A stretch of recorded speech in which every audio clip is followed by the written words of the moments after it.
Hello friends, कैसे हैं आप सब। उम्मीद करता हूं कि आप सब बहुत अच्छे होंगे। और फिर से स्वागत है आपका हमारे यूट्यूब चैनल एसपी मोटो ज्ञान में। और आज की वीडियो में हम बात करने वाले हैं रॉयल एनफील्ड हंटर 350 के 10 डिसएडवांटेज के बारे में। ये बिल्कुल प्रैक्टिकल डिसएडवांटेज है दोस्तों, तो वीडियो को विदाउट स्किप के पूरा देखिएगा। यदि आपको ऐसा लगता है कि यहाँ पे एक भी पॉइंट गलत है तो आप मुझे कमेंट बॉक्स में जरूर बता सकते हैं। लेकिन ये काफी रिसर्च के द्वारा भी मेरे पॉइंट निकाले हैं, तो इसको जरूर देखिएगा क्योंकि ये काफी ज्यादा डे टू डे लाइफ से रिलेट है। और वाकई ये प्रॉब्लम आती है, कई लोग इसे मिस आउट कर देते हैं, इतना ज्यादा इसमें फोकस नहीं करते और इग्नोर करते हैं। लेकिन ये काफी इंपॉर्टेंट प्ले करते हैं जब आप इस बाइक को लेकर रोड में चलते हो।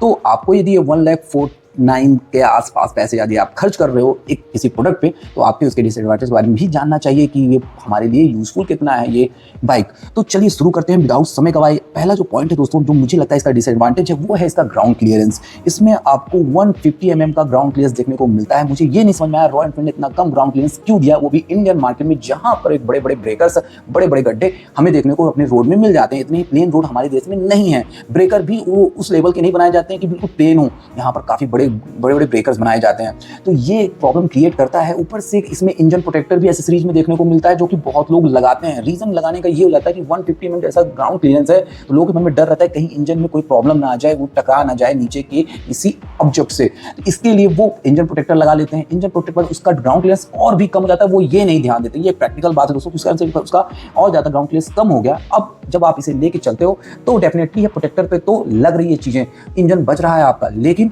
फिर भी आपके मन में एक प्रॉब्लम तब आती है जब आप इस तरह की बाइक लेते हैं। तो मैक्सिमम लोग टूरिंग करना या कहीं दूर लॉन्ग राइड पे जाना पसंद करते हैं। यदि वहां पर यदि आपका हिल स्टेशन है तो आप इस बाइक को लेके उस हिल स्टेशन में नहीं चढ़ सकते हो। डेफिनेटली यदि वहां रोडें खराब हैं तो बिल्कुल नहीं चढ़ सकते हो, क्योंकि वो टच कर जाता है, पूरा बाइक ही बैठ जाता है बीच में, गड्ढों के बीच में। मैंने कई सारे यूट्यूब वीडियोस देखे हैं जिसमें लोग लेके रॉयल एनफील्ड हंटर को जाते हैं हिल स्टेशन में और फिर वहां पर वो कवर ही नहीं कर पाते डिस्टेंस। रीजन है वो बैठ जाती है बाइक बीचों बीच गड्ढों दोनों तरफ के ऊबड़ खाबड़ एरिया की वजह से। तो पहला ये इसका मेन पॉइंट है जो कि वाकई काफी प्रॉब्लम क्रिएट करता है इस बाइक को टूरिंग में। दूसरा है प्रॉब्लम दोस्तों हैलोजन लाइट। टूरिंग में अगेन हमें लाइट बहुत अच्छी चाहिए। अब आप कहोगे लाइट तो हम खरीद लेंगे आफ्टर मार्केट, लेकिन दोस्तों अच्छी एक हेडलाइट आप आफ्टर मार्केट भी खरीदने जाओगे तो आपको 2000 से 5000 के आसपास खर्च करना पड़ता है। शुरुआत में ही आपने 1,49,000 एक्स शोरूम ऑन रोड मान के चले तो 185 के आसपास मानूंगा दोस्तों हंटर 350 आ जाती होगी आपके शहर में भी। 1,85,000 खर्च करने के बाद 5000 अलग से एक्स्ट्रा पे करना कहाँ तक की बुद्धिमानी है। दूसरी चीज हैलोजन का यहाँ पर वर्क देखने को मिल जाता है। एक स्टेटस सिंबल भी जुड़ा हुआ है हैलोजन से। यहाँ पर लोग एलईडी पसंद करते हैं। एलईडी बाइक थोड़ी देखने में अच्छी लगती है। आजकल तो छोटी छोटी बाइकों में भी एलईडी कंपनियों ने दे दिया है। इवन स्प्लेंडर में भी अभी हाल में एलईडी आ गया है। तो एलईडी जैसी छोटे से फीचर्स को इसको यहाँ पर देना चाहिए था, पर मैं यहाँ क्रिटिसाइज नहीं कर रहा हूँ इसके हैलोजन बल्ब को दोस्तों। प्रॉब्लम इसमें है कि इसका जो थ्रो है वो उतना अच्छा नहीं है। हैलोजन का भी वर्क अच्छा होता है, लेकिन थ्रो इस बाइक का जो रोड पे है प्रेजेंस है वो उतना अच्छा नहीं, जिससे आप नाइट में तो टूरिंग कभी नहीं कर सकते इस बाइक के साथ। तो यदि आपके मन में इसको नाइट में लेके चलने का है तो आपको एक्स्ट्रा लाइट लगवानी पड़ेगी बाहर से। साथ ही साथ एलईडी इसमें भी इंक्लूड हो जाती है इतने ज्यादा पैसे में। यदि आप बात कर लें रॉनिन की, वहीं पर टीवीएस की रॉनिन भी सेम प्राइस सेगमेंट में आती है और उसमें आपको काफी अच्छा हेडलाइट आपको देखने को मिलता है। कंपनी ने उसमें डीआरएल दे रखा है टी शेप का। एवन पूरी जो उसमें लाइट है वो पूरे वहां पर एलईडी का सेटअप देखने को मिलता है। इंडिकेटर्स एवन एलईडी के देखने को मिलते हैं। तो हंटर में भी यदि सेम प्राइस पे कंपनी को ये थोड़ा सा इस पे देना चाहिए था एलईडी का सेटअप। तो दूसरा मुझे यहाँ पर इसका डिसएडवांटेज लगता है दोस्तों। आप लोग जरूर बताइएगा आप लोगों को ये कैसा लगा। और तीसरा पॉइंट दोस्तों बात कर लेते हैं इसकी चैन नॉइज। इसकी चैन नॉइज दोस्तों बहुत ही बेकार है। यदि आप कहीं खड़े हैं और आपके सामने से हंटर 350 निकल जाती है तो हंटर 350 के एग्जॉस्ट से ज्यादा उसके चैन की आवाज आती है, एकदम क्रिक की आवाज बहुत ज्यादा आती है। और कई सारे मेरे कुछ दोस्तों के पास हंटर 350 है, उन्होंने नहीं लिया था रॉनिन। मैं रॉनिन खरीदने गया था, उन्होंने हंटर 350 पसंद की और उनका कहना था कि 1 साल के बाद ही उनका चैन पूरा तरह से बदल दिया गया है। रीजन है कि चैन की जो आवाज थी वो इतनी अनोइंग थी कि उसे आप इग्नोर कर ही नहीं सकते थे। और इस एवन क्या जब आपका बेबी जो बरसात का सीजन गया है दोस्तों, उसकी वजह से उसके चैन में और ज़्यादा प्रॉब्लम आई और इतनी ज़्यादा ख़राब हो गई कि उसे चेंज करना पड़ा। सिर्फ आफ्टर 1 ईयर उन्हें यहाँ पर चैन बदलना पड़ा अपना। और इसकी एक्सेसरीज कितनी महंगी है वो आप भी जानते हो। इनके चैन कवर सब बहुत महंगे आते हैं। तो चैन सेट यहाँ पर एक बहुत बड़ा प्रॉब्लम है। रॉनिन में भी चैन नॉइज़ है, मेरे पास है तो मैं आपको बताऊँगा, लेकिन दोस्तों इतना नहीं है जितना कि हंटर 350 में चैन प्रॉब्लम कर रहा है। नेक्स्ट पॉइंट है दोस्तों इसका रेयर सस्पेंशन, जो कि इसका फोर्थ पॉइंट है, जो कि बात कर ले दोस्तों काफी स्टिफ है। रेयर ही नहीं, इसका फ्रंट सस्पेंशन भी बहुत ही ज्यादा स्टिफ किया गया है। ये एक स्पोर्ट्स एलिमेंट में बनाई गई बाइक है, रेट्रो टाइप में आपको। तो ऐसी बाइक्स में अक्सर ये सब चीजें होती हैं, थोड़ा सा हार्ड रखा जाता है जिससे कॉर्नरिंग आसानी से की जा सके, जिग जैग बाइक को आसानी से किया जाए। यदि ज्यादा सॉफ्ट रहेगा, यदि आप जिग जैग करने जाओगे तो ज्यादा सॉफ्ट होने की वजह से सबसे ज्यादा दबेंगे और बाइक स्किड होने के चांसेस बढ़ जाते हैं। लेकिन इसे थोड़ा सा और भी मैनेज किया जा सकता था। जैसे रॉनिन में मुझे देखने को लगता है कि सॉफ्टर साइड थोड़ा सा मुझे रेयर सस्पेंशन लगता है। उसका फ्रंट सस्पेंशन तो मुझे उसका भी सेम प्रॉब्लम लगती है, हार्ड काफ़ी है।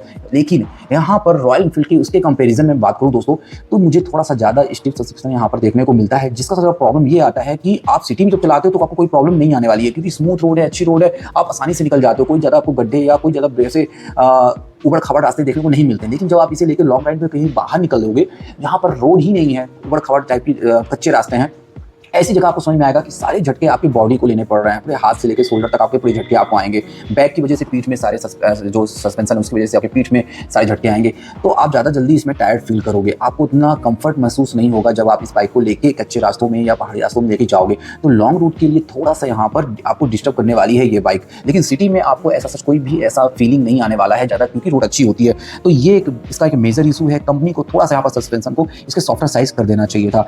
फिफ्थ पॉइंट है दोस्तों, जो कि बहुत इंपॉर्टेंट है, इसके परफॉर्मेंस है, इसका है 6 गियर बॉक्स। जब बाइक में आपको 350 सीसी का इंजन देखने को मिल रहा है, जो कि क्लासिक 350 में है, मेट्रो 350 में है, तो सेम इंजन यहाँ पर भी आपको देखने को कंपनी ने दे दिया, सब कुछ दे दिया, तो परफॉर्मेंस में कटौती क्यों कर दी? परफॉर्मेंस कटौती दोस्तों मेरा सेंस इससे नहीं है कि 20 bhp की पावर आपको यहाँ पर नहीं देखने को मिलेगी या 27 Nm का टॉर्क देखने को नहीं मिलेगा, पावर फिगर सेम देखने को मिलेगा, सब कुछ सेम है दोस्तों, लेकिन पावर की डिलीवरी नहीं हो पाती दोस्तों, क्योंकि 5th गियर में ही यहाँ पर कंपनी बाउंड कर देती है हमें। यदि यहाँ पर 6 स्पीड गियर बॉक्स होता तो मे बी इसकी बाइक की जो स्पीड है 120, इससे ज़्यादा और भी आगे जा सकती थी और ज़्यादा अच्छी क्रूज स्पीड हम निकाल सकते थे। 5th गियर में यदि आप 100 पे चलो तो आपको उतना कॉन्फिडेंस नहीं आता है, ना बाइक भी ज़्यादा स्ट्रेस फील करता है, इंजन वो उतना अच्छा परफॉर्मेंस निकाल के नहीं देता। वहीं 6 स्पीड गियर बॉक्स होता तो यहीं पर आप इसी बाइक को काफ़ी अच्छा विदाउट स्ट्रेस के बाइक इसके इंजन को अच्छा परफॉर्मेंस निकाल सकते थे और काफ़ी ज़्यादा हाई स्पीड इससे निकाल सकते थे। तो एक चलाने में मज़ा भी जो होता है ना, एक इंजॉय फन करना, वो ज़्यादा अच्छा निकल के आता विदाउट स्ट्रेस बाइक को चलाने में। तो ये 6 गियर बॉक्स की कमी यहाँ पर खल जाती है। छठवीं बात कर लेते हैं दोस्तों, जो कि हमारे पॉकेट पे बर्डन डालती है, इसका माइलेज वाकई काफ़ी ज़्यादा प्रॉब्लम करता है। रॉनिंग दोस्तों मेरे पास है और मैं इससे आसानी से 45 से लेकर 48 के बीच का माइलेज निकालता हूँ। अब आप कहेंगे इतना माइलेज कैसे निकालते हो? दोस्तों मेरा मैक्सिमम रनिंग जो है हाईवे पे है और मैं उसे आसानी से 70 से 75 के बीच में क्रूज करता हूँ। डेली जाता हूँ, डेली आता हूँ ऑफिस से और बड़ी आसानी से मैं 45 46 ही आप मान के चलो, इतना माइलेज तो मैं आसानी से अपनी बाइक से निकाल लेता हूँ। लेकिन वही मेरे दोस्त ने बताया मुझे कि वो इतनी ही स्पीड में डेली वो भी हाईवे में जा रहा है और 28 से 32 के बीच का माइलेज निकाल पाता है। तो 28 मैं तब कहूँगा जब वो बता रहा था कि कभी कभी उसे काफ़ी ज़्यादा हाई स्पीड पर चलना पड़ता है और काफ़ी रफ स्टाइल से जब बाइक चलाता है तो ये उसके साथ प्रॉब्लम आ रही है। लेकिन 32 से ऊपर माइलेज अभी तक उसने इस बाइक से नहीं लिया है।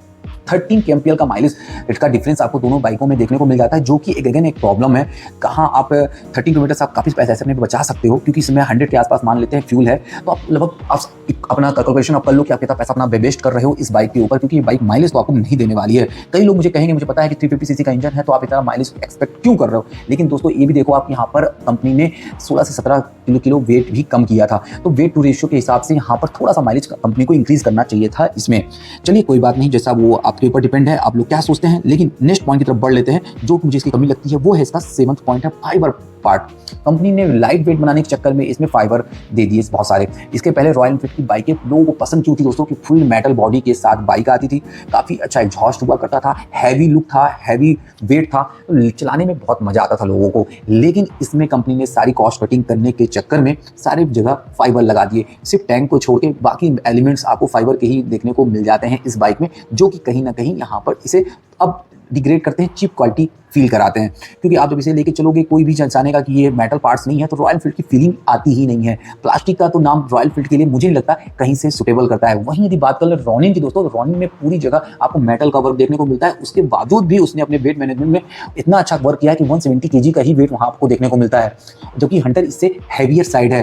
तो पता नहीं कौन सा वेट मैनेजमेंट इन्होंने किया कि बाइक को हल्की नहीं रख पाए दोस्तों, जबकि वहीं रॉनिन ने 170 में ही सब कुछ मेटल देके अपने वेट मैनेजमेंट को भी अच्छा किया, माइलेज भी अच्छा कर लिया। यहाँ पर दोस्तों मैं कंपेरिजन बार बार इसलिए कर दे रहा हूँ ताकि आप ये जान सके, ये मैं नहीं कह रहा कि रॉनिन बहुत अच्छी है और हंटर यहाँ खराब है, बस मैं आपको एक बात बताना चाह रहा हूँ कि कितना डिफरेंस दोनों चीज़ों में आ रही हैं, इससे आप ज़्यादा अच्छे से समझ भी सकोगे मेरे पॉइंट को। तो यहाँ पर रॉनिन सिर्फ समझाने के लिए आपको एक पॉइंट में ले रहा हूँ दोस्तों, इसे आप किसी गलत वे में मत ले लेना। चलिए इसके अलावा बात कर लेते हैं नेक्स्ट पॉइंट की, जो हमारा 8वां पॉइंट है दोस्तों, इसका पिलियन कंफर्ट। नो डाउट दोस्तों इसकी जो फ्रंट सीट है बहुत अच्छी है, उसमें जो हमारा जो राइडर रहेगा उसे बहुत ही कंफर्ट फील होता है, काफ़ी अच्छे फॉर्म का इस्तेमाल किया गया है और इस सीट की कुशनिंग बहुत अच्छी की गई है, काफ़ी ज़्यादा सॉफ्ट साइड रखी गई है। लॉन्ग टूर के लिए one of the best. Ronin बकवास है, उसकी सीट बिल्कुल अच्छी नहीं है, लेकिन हंटर की सीट बहुत अच्छी है, आप इससे 200-300 किलोमीटर बड़े आसानी से बैठ के वन टाइम में रनिंग कर सकते हो। लेकिन वहीं देखेंगे आप पिलियन के लिए छोटा सा स्पेस छोड़ दिया है, ऊपर पीछे नैरो भी ऊपर से कर दिया है। अब पीछे जो बंदा बैठेगा, यदि आप डबल जा रहे हो, मे भी आप अपनी वाइफ गर्लफ्रेंड के साथ भी टूरिंग करना पसंद करते हो, तब क्या करोगे आप, या आपके कोई फ्रेंड्स ही बैठ रहे हैं, तो उसके लिए वाकई वो सरदर्द होने वाला है। वो कभी भी आपके साथ 100 किलोमीटर के बाद नहीं चल सकेगा, क्योंकि उसको पेन होना ही होना है। तो ऐसे में कंपनी को ये भी ध्यान रखना था कि इस तरह की बाइक का इस्तेमाल लोग अक्सर टूरिंग के लिए करते हैं, लॉन्ग रूट के लिए भी करते हैं, तो पिलियन के लिए भी जगह बना देते, क्योंकि रॉयल एनफील्ड हमेशा मानी जानी रही है अपने सीट के लिए। उनकी कुशनिंग बहुत बेहतरीन रही है। अभी तक कितनी भी बाइक इनकी उठा के देख लो, उसमें राइडर पिलियन के लिए एकदम सफिशिएंट स्पेस देखने को मिल जाता है, बहुत ही अच्छी कुशनिंग के साथ देखने को मिलता है। लेकिन यहाँ पर पिलियन को कंप्रोमाइज करना पड़ेगा, तो जो कि एक मुझे नेगेटिव पॉइंट लगता है। तो आप भी यदि अपने किसी पार्टनर के साथ टूरिंग करना पसंद करते हो, तो आप इस बाइक को लेने से पहले सोच लेना। नेक्स्ट बढ़ लेते हैं दोस्तों, इसका पॉइंट है 9th पॉइंट है इसका वाइब्रेशन। अब इस बाइक में वाइब्रेशन अच्छा खासा मिल जाता है। रॉयल एनफील्ड हमेशा से फेमस रही है वाइब्रेशन के लिए, उनकी सभी बाइकों में वाइब्रेशन आपको देखने को मिलता था। क्लासिक 350 हमेशा से मशहूर थी, मेरे चैनल में आपको वाइब्रेशन टेस्ट वीडियो भी देखने को मिल जाएगी। लेकिन यहाँ पर कंपनी ने क्लेम किया है कि हमने जे प्लेटफॉर्म का एक न्यू इंजन इसमें लॉन्च किया है, जिसमें वाइब्रेशन बिल्कुल ना के बराबर। बिल्कुल सही बात है दोस्तों, पहले की तुलना में अब वाइब्रेशन काफी कम कंपनी ने कर दिया है। जब आप इसे 60 तक की स्पीड में लेके चलते हो, आपको वाइब्रेशन बिल्कुल बहुत कम समझ में आता है। लेकिन जहां इसे आप थोड़ा सा अब 5 RPM के ऊपर ले जाते हो, तब डेफिनेटली आपको काफ़ी सारे यहाँ पर वाइब्रेशन समझ में आने लगते हैं, टैंक से लेके फुट रेस्ट पे, हैंडल बार में, जो कि काफ़ी अनोइंग होते हैं, इग्नोर करना मुश्किल हो जाता है। कंपनी यहाँ पर जो क्लेम करती है वो मुझे बिल्कुल नहीं सही लगा, क्योंकि 350 सीसी का इंजन है, कोई 60 या 40-50 में नहीं चलाएगा, उसके ऊपर ही चलाएगा, और जब ऊपर चलाएगा तो वाइब्रेशन मिलेंगे। तो यहाँ पर कंपनी को थोड़ा वर्क करना चाहिए था। मैं अगेन थोड़ा सा रोनिन का एग्जाम्पल ले लेता हूँ कि रोनिन में 70-75 में डेली चलता हूँ, और कभी भी वाइब्रेशन जैसे सच इशूज नहीं आते मुझे उस बाइक में। तो कंपनी को रोनिन से थोड़ा सीखना चाहिए था, यहाँ पर वेट मैनेजमेंट के साथ साथ वाइब्रेशन पे भी वर्क कर लेना चाहिए था। और लास्ट बट नॉट लीस्ट हम अपने पॉइंट पे बात करते तो उसकी service cost. No doubt Royal Enfield bike Royal Enfield है, नाम भी रॉयल जैसा है, तो काम भी रॉयल जैसा रहेगा, लेकिन सर्विस कॉस्ट बहुत ज़्यादा है। एसेसरीज पार्ट तो बहुत महंगे इनकी मिलते ही मिलते हैं, लेकिन साथ साथ यहाँ पर सर्विस कॉस्ट भी बहुत ज़्यादा ये चार्ज कर लेते हैं। इनके लेबर कॉस्ट बाकी बाइक्स की तुलना में बहुत ज़्यादा है। और यदि बाइक में कोई प्रॉब्लम आ गई या कुछ चीज़ आपको चेंज करना होगा, जैसे डिस्क पेड आप चेंज ही कराओगे कभी ना कभी, कभी आपका चैन पूरा किट चेंज होगा, तो ये सब चीज़ चेंज करने में इसके जो एसेसरीज के आपको खर्चे करने पड़ते हैं वो बहुत ज़्यादा हो जाते हैं। अभी मैंने अपने दोस्त से जब पूछा कि आप सर्विस कॉस्ट कितना पे करते हो, तो उन्होंने बताया कि 2000 से 2500 के आसपास उन्हें कॉस्ट देनी पड़ रही है, जबकि अभी फ्री सर्विस चल रही है। फ्री सर्विस में 2000 के आसपास ऑलरेडी वो खर्चा कर देते हैं, 2000 से 2500 के बीच में। तो ये थे दोस्तों हमारे 10 डिसएडवांटेज ऑफ हंटर 350। आपको ये डिसएडवांटेज कैसे लगे कमेंट बॉक्स में बताइए, और यदि इसमें से आपको कुछ लगता है कि मैंने कुछ गलत कहा है तो उस पर भी हम डिस्कस कर लेंगे। कमेंट बॉक्स में जरूर अपने कमेंट बताइएगा दोस्तों। तब तक के लिए जय हिंद, जय भारत।